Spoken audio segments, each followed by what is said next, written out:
بسم اللہ الرحمن الرحیم جز اللہ عنا سیدنا و مولانا محمد صلی اللہ علیہ وسلم وآلہ۔ آج میرا ٹاپک ہے مغلیہ سلطنت۔ مغلیہ سلطنت کا آغاز کس شخص نے کیا؟ اس شخص کا نام ہے ظہیر الدین بابر۔ ظہیر الدین بابر جو ہے 26 فروری 1483 کو پیدا ہوئے۔ آپ کے والد کا نام عمر شیخ مرزا تھا۔ آپ کے والد فرغانہ کے حکمران تھے اور آپ کی پیدائش بھی فرغانہ میں ہی ہوئی۔ آپ کے جو والد ہیں وہ بیسیکلی تمام لوگ یہ کہتے ہیں کہ مغلیہ سلطنت کہ مغل، لیکن ظہیر الدین بابر جو ہیں یہ بیسیکلی ان کی والدہ جو ہے وہ منگول سردار کی بیٹی تھی، اور ان کے والد جو ہے نا عمر شیخ مرزا، ان کا شجرہ نسب جو ہے نا وہ چنگیز خان کے ساتھ جا کے ملتا ہے، اور یہ تیموری ترک تھے۔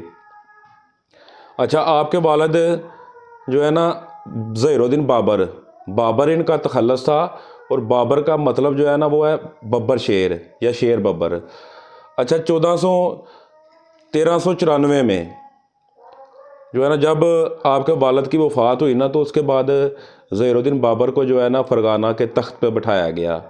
تو جب آپ تخت پہ بیٹھے نا تو آپ کے چاچا اور چاچا زاد بھائی ان تمام کی سازشوں کا آپ کو سامنا کرنا پڑا، تو انہوں نے جو ہے نا آپ کے خلاف سازشیں شروع کی۔ آپ جب تخت پہ بیٹھے تو آپ کی ایک خواہش تھی کہ آپ سمرقند، جہاں کبھی امیر تیمور بیٹھا کرتا تھا جس تخت پہ، آپ کی خواہش تھی کہ آپ بھی جو ہے نا سمرقند کے تخت پہ بیٹھیں۔ تو آپ نے سمرقند پہ نا جو حملہ کیا پہلا، اس وقت سمرقند میں جو ہے نا شبان خان، اس کی گورنمنٹ تھی، اس کی حکومت تھی، تو آپ نے شبان خان کو شکست دی اور سمرقند کے تخت پر بیٹھ گئے۔ جب آپ سمرقند کے تخت پہ بیٹھے نا تو آپ کو پتہ چلا کہ پیچھے فرغانہ میں جو ہے نا بغاوت ہو گئی ہے، اور ادھر آپ کے بھائی جہانگیر، آپ 7 بھائی تھے، آپ کے بھائی جہانگیر جو ہے نا اس کو جو ہے نا تخت پہ بٹھایا جا رہا ہے۔ تو آپ نے واپس جو ہے نا پیش قدمی کی اور فرغانہ میں دوبارہ پہنچے۔ جب فرغانہ میں دوبارہ آئے نا تو پھر جو ہے نا شبان خان نے جو ہے نا سمرقند کے تخت پہ قبضہ جما لیا۔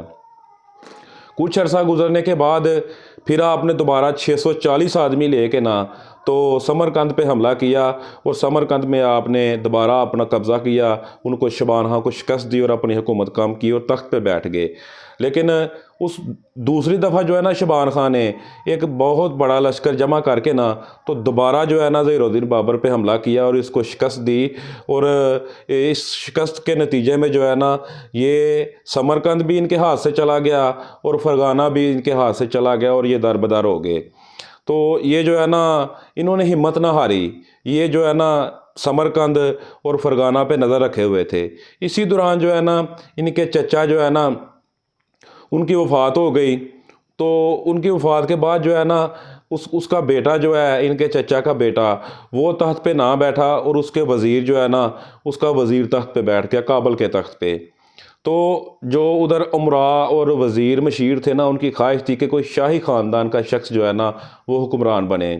تو ظہیر الدین بابر نے جو ہے نا سوچا کہ مجھے ادھر جانا چاہیے، تو یہ جو ہے نا کابل میں چلے گئے۔ جب یہ کابل گئے نا تو انہوں نے جو ہے نا امراء، وزیروں، مشیروں کو ساتھ میں لایا، اور ادھر جو ہے نا اپنی حکومت اور اپنا مطلب تسلط قائم کر لی، اور اپنا ادھر قبضہ کر لیا، اپنی حکومت قائم کر لی۔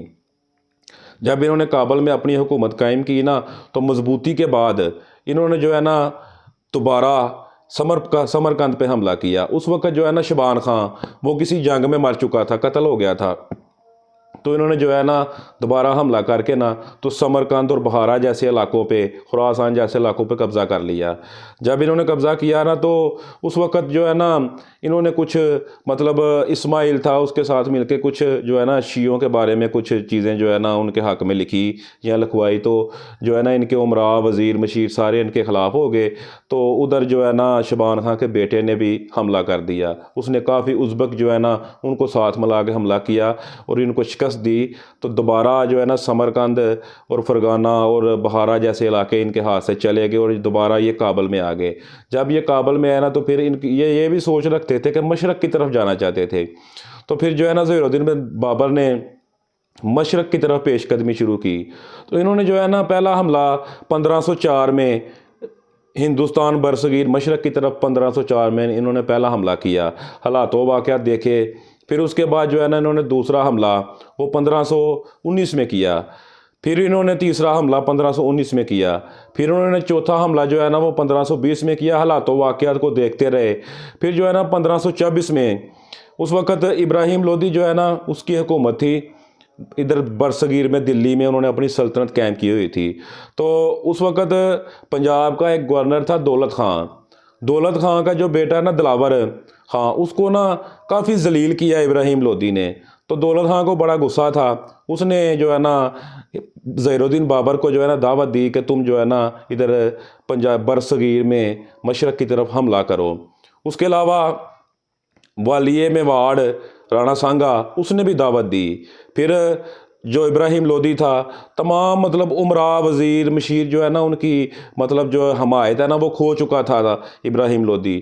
تو ابراہیم لودھی کا جو سگا چاچا تھا نا علاؤدین، اس نے بھی ظہیر الدین بابر کو دعوت دی کہ تم جو ہے نا ادھر برصغیر میں حملہ کرو مشرق میں، اور یہ خود بھی خواہش رکھتا تھا۔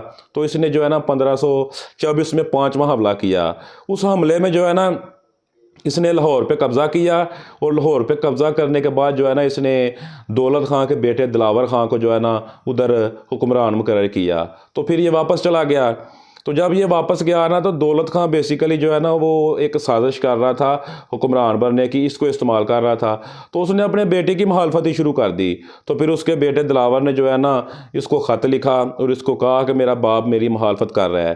تو پھر ظہیر الدین بابر نے سوچا کہ یہ سب جو ہے نا یہ مطلب مجھے استعمال کر رہے ہیں، یہ سب اقتدار کے لالچی ہیں۔ تو پھر ان سب کو چھوڑ کے نا تو اس نے اکیلے جو ہے نا وہ مشرق کی طرف پیش قدمی شروع کی، اور اس نے جو ہے نا 21 اپریل 1526 کو جو ہے نا برصغیر میں حملہ کر دیا۔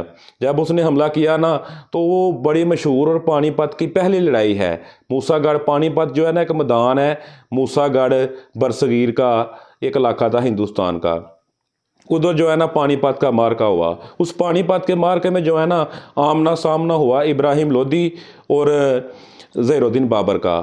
ابراہیم لودھی جو ہے نا اس کے پاس 1,00,000 کی فوج تھی، اور ظہیر الدین بابر جو ہے نا اس کے پاس کچھ جگہ لکھا گیا 12,000 اور کچھ جگہ لکھا گیا 20,000 یا 25,000 کی فوج تھی، لیکن زیادہ جو مثبت بات ہے وہ 12,000 کی فوج تھی اس کے پاس۔ لیکن سب سے بڑی بات یہ ہے کہ توپوں کا استعمال اس نے سب سے پہلے جو ہے نا اس کا آغاز کیا تھا توپ خانے کا۔ تو اس نے جو ہے نا اس کا مقابلہ کیا۔ اس کے مقابلے میں ابراہیم لودھی جو ہے نا اپنی ساری فوج 1,00,000 کی فوج اور جتنا بھی باپ دادا کا خزانہ تھا سارا لے کے جب پانی پت کے میدان میں آ گیا، تو ان دونوں کے آپس میں جنگ ہوئی۔ اس جنگ میں جو ہے نا ظہیر الدین بابر نے ابراہیم لودھی کو شکست دی اور اب دلی میں اپنی حکومت قائم کی، اور دلی کی سب سے بڑی مسجد میں جو ہے نا ظہیر الدین بابر کے نام کا خطبہ پڑھا گیا، اور اس طرح جو ہے نا عظیم و شان سلطنت مغلیہ سلطنت جو کافی 100 سال قائم رہی، وہ اس کا جو ہے نا آغاز ادھر ظہیر الدین بابر نے کر دیا۔ تو ظہیر الدین بابر کیوں جیتا اور ابراہیم لودھی کیوں ہارا؟ اس کی سب سے بڑی وجہ دیکھیں نا کہ ابراہیم لودھی کے پاس فوج بھی زیادہ تھی، خزانے بھی زیادہ تھے، اس کے پاس فوج بھی کم تھی، لیکن اس کی سب سے بڑی وجہ یہ ہے کہ ابراہیم لودھی کی ناتجربہ کاری اور اپنے وزراء، امراء اور اپنے ساتھیوں کی حمایت کھو دینا۔ وہ ایک ناتجربہ کار حکمران تھا، اس کے مقابلے میں جو ظہیر الدین بابر تھا وہ ایک تجربہ کار حکمران تھا۔ اس کے بعد جنگ میں تاخیر، جنگ میں 1 ہفتے کی تاخیر کی گئی، جس کی وجہ سے ظہیر الدین بابر جو ہے نا اس کو سنبھلنے کا اور پوری پلاننگ کا موقع مل گیا ابراہیم لودھی کے خلاف۔ ابراہیم لودھی جو ہے نا ان کی جو ہے نا مطلب بہلول لودھی اور سکندر لودھی تقریباً کو 60 70 80 سال ان کی حکومت جو ہے نا دلی سلطنت پہ قائم رہی ہے۔ تو اس کے بعد جو ہے نا دوسری سب سے بڑی وجہ کہ توپ خانے اور ہاتھیوں کا مقابلہ، کیونکہ ابراہیم لودھی کے پاس 1,000 ہاتھی تھے، تو اس کے مقابلے میں توپ خانے کا جب ظہیر الدین بابر نے استعمال کیا نا تو اس کے ہاتھی جو ہے نا وہ بچھڑ کے بھاگ گئے۔ تو یہ بھی ایک بڑی وجہ تھی ابراہیم لودھی کے ہارنے کی۔ دوسرا جو ہے نا فوجی نظم و ضبط، جو ابراہیم لودھی کی فوج تھی نا اس کی فوج میں چاہے 1,00,000